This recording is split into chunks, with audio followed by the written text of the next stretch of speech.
ధన్యరాలు. ఆయన నీ నుండి ఏది కూడా కోరట్లేదండి, ఆయన నీ నుండి ఏది కూడా ఆశించట్లేదండి.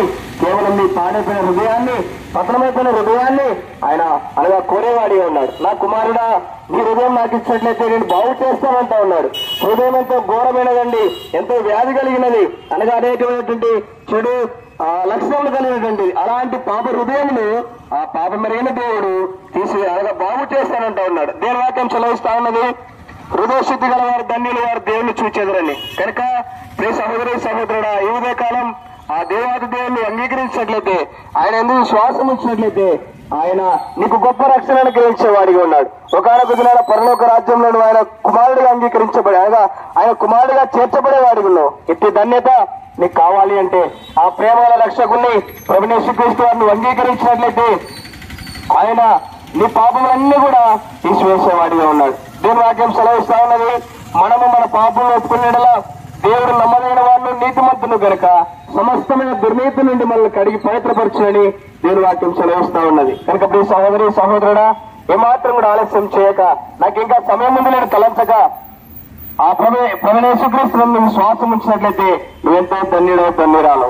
ఎందుకంటే మానవ జీవితం ఎంతో ఘోరమైనది. మానవ జీవితం అనగా నీటి మీద బుడగ లాంటిది, ఎండిపోయేటువంటి గడ్డి లాంటిది, వాడిపోయేటువంటి ఆకు లాంటిది, రాలిపోయేటువంటి ఒక పువ్వు లాంటిదండి.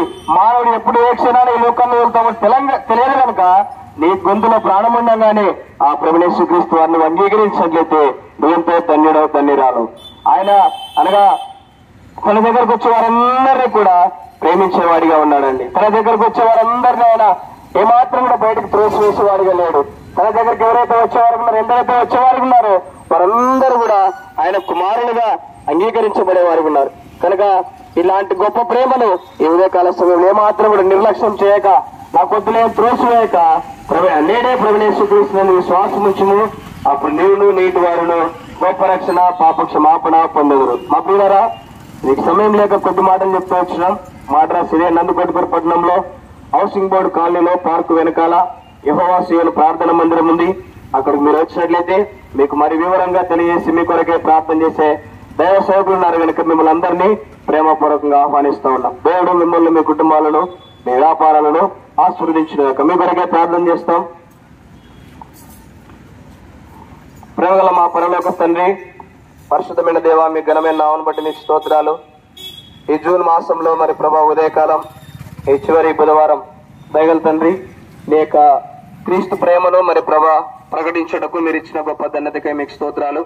అనేక మంది బిడ్డలు విన్నారు, ట్రాక్స్ తీసుకున్నారు. వారందరి జీవితాల్లో మీ కార్యం జరిగించండి.